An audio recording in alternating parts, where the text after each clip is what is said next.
Assalamualaikum geng. Hari ni 2 hari kot aku tak live.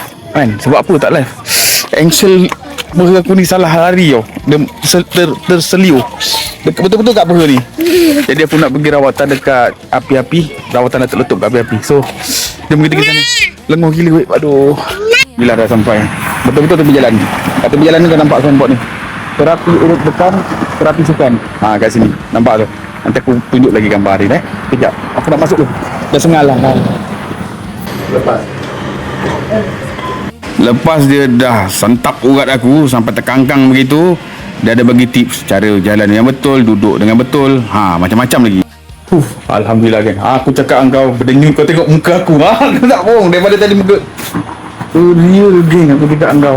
Tadi aku seorang je yang buat niat ni. Sekali bini aku tengok, lepas tu terus aku buat.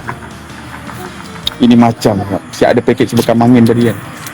Geng, alhamdulillah geng. Alhamdulillah.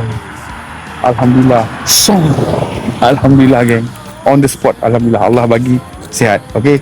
So siapa yang nak cuba ada masalah pinggang ataupun ini apa slip disc kan, datang sini. Aku boleh suggest kau datang sini sebab aku dah datang kali ke 3 atau ke 4. Aku cakap kau memang the best ya Allah. Aku rasa bersyukur aku duduk kat Rengit dekat dengan Pontian sebab ada abang letup ni. Ya Allah, terima kasih banyak Allah. Terima kasih geng. Assalamualaikum. Mini love sikit.